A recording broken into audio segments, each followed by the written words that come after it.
Magandang araw mga kaibigan. Bigyan natin ngayon ng reaction opinion ang latest pahayag ni Pangulong Marcos Jr. habang nasa Malaysia siya. Sa interview ng media, tinanong siya tungkol sa reconciliation. Ang sabi niya, dapat walang kondisyon ang reconciliation. Bakit daw? Basta, mupulang daw sila mag-usap at tingnan ba ano bang dahilan ng problema. Basta gusto lang daw niya, wala siyang kaaway. As in, gano'n lang. Okay, ito, report ng News 5. Pakinggan natin. Kapatid, update muna tayo. Binigyang diin ni Pangulong Bongbong Marcos na walang kondisyon ang reconciliation. Sinabi niya yan sa press briefing kasama ang mga Malacanang reporters matapos niyang tumalo sa ASEAN Summit dito sa Kuala Lumpur, Malaysia. Tugon niya yan doon sa mga pahayag ng mga kritiko ng administrasyon na bago mo simulan ang pagre-reconcile sa mga Duterte ay ibalik mo muna sa Pilipinas si dating Pangulong Rodrigo Duterte. Pero ang sabi dyan ni Pangulong Bongbong Marcos, kapag makikipag-reconcile ka, wala dapat kondisyon. Sinabi nga daw niya na bukas siya na makipag-usap, ibig sabihin upuan natin to at pag-usapan natin kung ano nga ba ang naging problema. Pero kapag ka nagbigay ka ng kondisyon, wala raw itong patutunguhan. Ang gusto lamang naman daw niya, wala siyang makaaway. At yan muna ang update mula dito sa Kuala Lumpur, Malaysia. Ako po si Maricel Halili para sa Frontline ngayon. Okay. So, yan na. Sana ba? Walang kondisyon ang reconciliation. Paano nga ba nagsimula yung reconciliation na yan, ha? Nagsimula yan dahil sa podcast interview ni Katunying. And I believe na yung mga questions na yon hinanda. Hindi naman lang basta na lang naisip ni Katunying. Mayroon ng prepared questions yan. So, nakikita nila na lumalakas ang political base ng mga Duterte. Kaya bumababa yung rating nila dahil ang taong bayan nagagalit na sa kanila. Yung ginawa nila kay BP Sara at kay PRRD. Kasi nga si Congressman Toby Chanco mismo ang nagpahayag ng malaking rason bakit natalo ang alyansa yung pinilit nilang impeachment case ni BP Sara na dagdagan pa ng kidnapping ni PRRD. So to address that issue, gusto nila na baka sakaling magka-reconcile at maayos ang lahat. Kaya yun ang opinion ko lang ito, ha. Opinion ko lang ito. Yun ang nakita kong dahilan bakit nagpa-podcast interview kagad si PBBM para makabawi. Kasi pabulusok na, talong-talo sila sa eleksyon, ang rating pabulusok. So kailangan nilang makabawi at akala nila yung kahandaan ng Pangulo na makipag-reconcile, ayos yun. Talaga namang ayos. Bakit hindi? Mas maganda yung mag-reconcile dahil sayang yung nasimulan, yung political capital ng administrasyong ito, yung pagsasamahan ng unit team, sayang.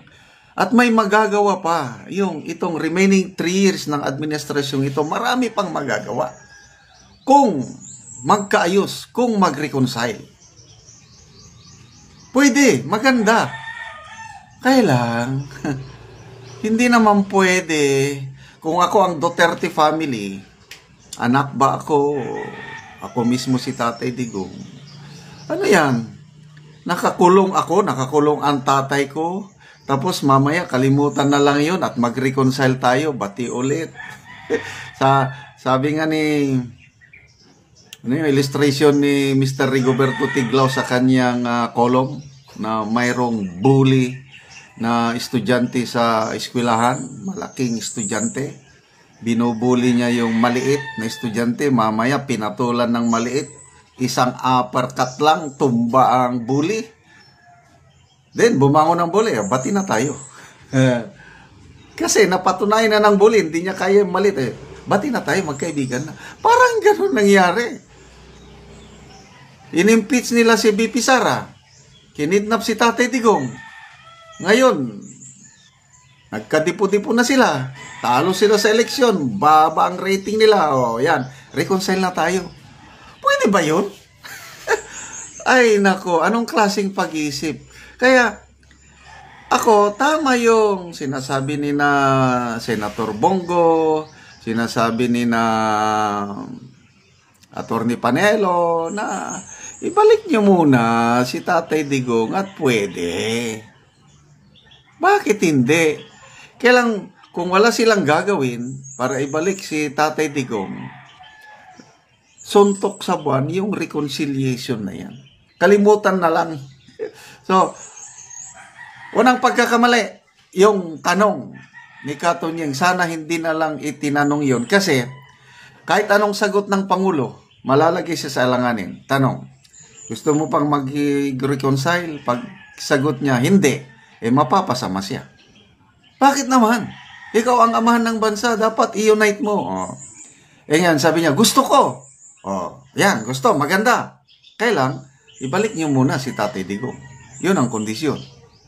Ayaw, walang gagawin. Di, kalimutan na yung reconciliation yan. Hindi pwede yung basta gusto mo lang na wala kang kaaway. Ano kayo? Hello? Magbasa lang tayo sa mga comments.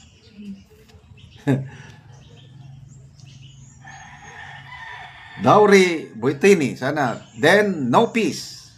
It is his loss. Just feel the slow downfall.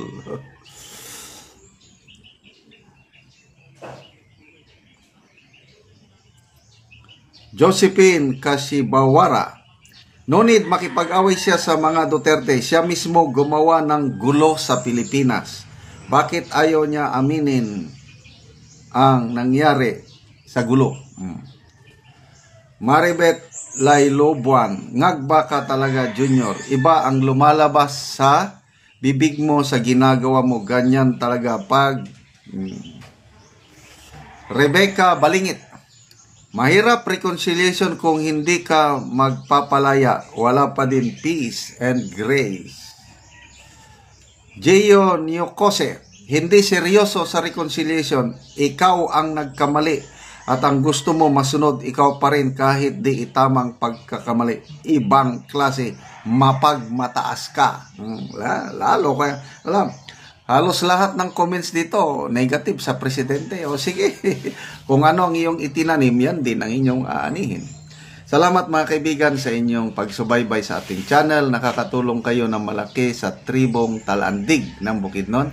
Kaya, ang sweldo natin ay tinutulong natin sa tribo. Namimigay tayo ng yero at pako para ma-repair ang sira-sirang bahay ng tribong Talandig.